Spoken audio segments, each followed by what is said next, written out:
क्या? आधा कल्प सतयुग में और त्रेता में, वहां विकार होता ही नहीं, वहां रावण राज्य ही नहीं होता है। सारा काम कौन से बल से चलता है? इंद्रियों का भोग बल नहीं होता है वहां इंद्रियों का भोग बल की बात ही नहीं। वहां तो ज्ञान इंद्रियों का योग बल काम करता है। मन बुद्धि याद में टिकी रहती है। कौन सी याद में? मैं आत्मा ज्योति बिंदु। बच्चा आता है तो वहां सब साक्षात्कार होता है कि हमको अभी बच्चा होना है। शरीर छोड़ने के समय भी साक्षात्कार होता है कि अभी जाकर के हमको बच्चा बनना है। तुम भी समझते हो हम ये शरीर छोड़ करके जावेंगे। कहाँ जावेंगे? नई दुनिया में जावेंगे। कब समझते हो? है पुरुषोत्तम संगम युग में कब समझते हो? पुरुषोत्तम संगम युग तो 100 साल का है। ये कब समझते हो? जब बाप आते, माने सन 76 से समझ रहे हो। एडवांस कोर्स से समझते हो। तुम समझते हो हम ये शरीर छोड़ करके जावेंगे नई दुनिया में। तो प्रश्न ये है कब जावेंगे नई दुनिया में? सतयुग में नई दुनिया में जावेंगे जब सतयुग आ जावेगा, या अभी पुरुषोत्तम संगम युग में ही नई दुनिया में जावेंगे? पुरुषोत्तम संगम युग में ही ये शरीर छोड़कर नई दुनिया में जावेंगे। हाँ, शरीर तो बल छूटे या न छूटे, लेकिन शरीर का जो देह भान है, जो हमको अभी देह में बांधे हुए है, बार बार हमको देह के अंदर मन बुद्धि रूपी आत्मा को खींच लेता है। याद करते करते एक ऐसी भी स्टेज हमारी बन जाएगी, ऐसी भी प्रैक्टिस हमारी पक्की हो जाएगी कि ये देह के 5 तत्व तो हमको कितना भी खींचना चाहे,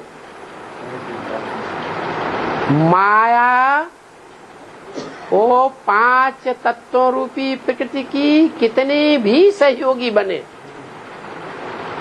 लेकिन माया और प्रकृति हमारी मन बुद्धि रूपी आत्मा को देह की ओर आकर्षित कर ही नहीं सकेगी। न अपने शरीर के प्रति आकर्षित कर सकेगी और न दूसरे किसी के शरीर के प्रति आकर्षित कर सकेगी।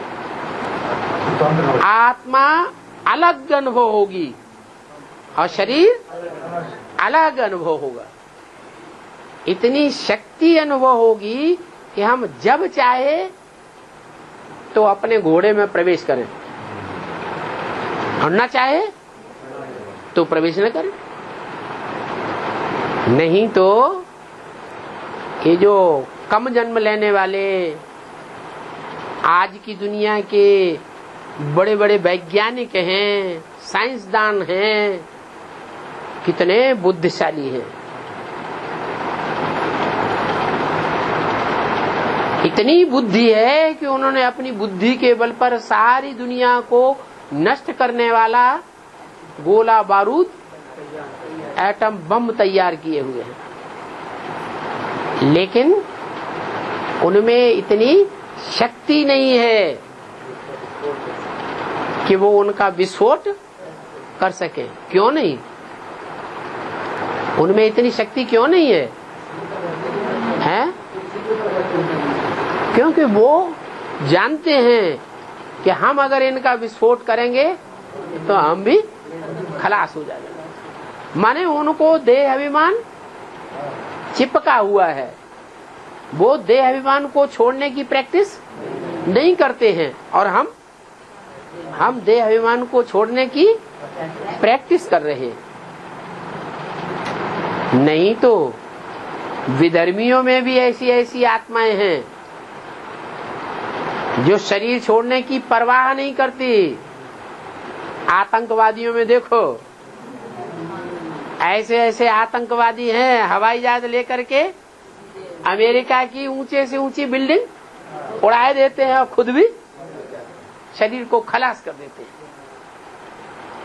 परंतु वो तो अपने स्थूल देह को खलास करते हैं, 5 तत्वों को खलास करते हैं। हम तो 5 तत्वों को भी सतो प्रधान बना के छोड़ेंगे। क्या? जिस शरीर के 5 तत्वों में हमारी आत्मा अभी निवास करती है, उससे भी हमारा कुछ नाता है या नहीं है? नाता है। तो जिससे नाता होता है वो नाता निभाया जाता है या तोड़ा जाता है? निभाया जाता है। तो हम इस शरीर के 5 तत्वों को भी महाविनाश में विनाश नहीं होने देंगे। हम अंत तक इसके साथ निभाएंगे। वैसे भी देखो, दुनिया में आत्मा को सबसे जास्ती प्यार किसके साथ होता है? अपने शरीर के साथ प्यार ज्यादा होता है। उसके बाद फिर अपने पति से प्यार होगा या तो बाप से प्यार होगा, फिर नंबरवार। ऐसे ही तो होता है। तो जिसके साथ प्यार होता है, जिसके साथ नाता होता है, संबंध होता है, उसके साथ निभाते हैं कि नहीं निभाते हैं? निभाते हैं। तो हमारा भी पक्का है क्या?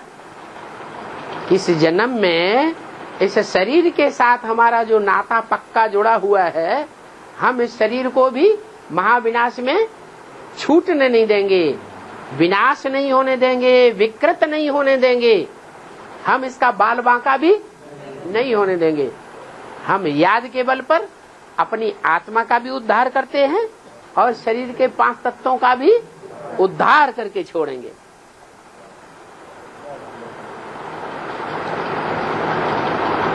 तब कहेंगे हम नई दुनिया में जाएंगे। जिस नई दुनिया में जाने के लिए तुम अभी पढ़ाई पढ़ते हो, क्या हम पढ़ाई सिर्फ आत्मा के उद्धार के लिए ही नहीं पढ़ते हैं? आत्मा के साथ साथ ये प्रकृति जो है 5 तत्वों वाली, जो जड़त्व बुद्धि वाली है, जो ज्ञान को नहीं समझती है, इस प्रकृति का भी हम उद्धार करेंगे। प्रकृति के 5 तत्वों को भी सतो प्रधान बनावेंगे। जब तक इन 5 तत्वों को सतो प्रधान नहीं बनाया है, तब तक हम अपने को विश्व विजयी नहीं कह सकते। तो देखो, जितना तुमको इस पढ़ाई पर निश्चय है, क्या ये पढ़ाई है, अंधश्रद्धा अंधविश्वास की बात नहीं है। दुनिया में भी पढ़ाई पढ़ते हैं, डॉक्टरी करो, इंजीनियरिंग करो, बैरिस्ट्री करो, तो श्रद्धा विश्वास अंदर पक्का बैठा हुआ है ना कि हम पढ़ाई पढ़ेंगे तो डॉक्टर इंजीनियर बनेंगे। इसी जन्म में बनेंगे, अगले जन्म में बनेंगे। भक्ति मार्ग में तो अंधश्रद्धा सिखाई जाती है। यहाँ पुरुषार्थ करते रहो, पूजा पाठ करते रहो, और अगले जन्म में किसी जन्म में हम देवता बन जाएंगे। लेकिन ये तो अंधश्रद्धा हो गई। हमें तो बाप अंधश्रद्धा नहीं सिखाते हैं, हमें तो निश्चय बुद्धि बनाते हैं, श्रद्धालु विश्वासी बनना सिखाते हैं। कहते हैं कि इस पढ़ाई पर निश्चय करो। क्या निश्चय करो? है? हाँ, ये निश्चय पैदा करो कि इस पढ़ाई में हम यही पढ़ते हैं और यही इस दुनिया को हम चेंज करके दिखाएंगे, और यही हम नर से नारायण जैसे बनकर दिखाएंगे, और सारी सृष्टि के 5 तत्वों को भी परिवर्तित करके दिखाएंगे। ये पढ़ाई है, इतनी ऊंची पढ़ाई और इतना ऊंचा पढ़ाने वाला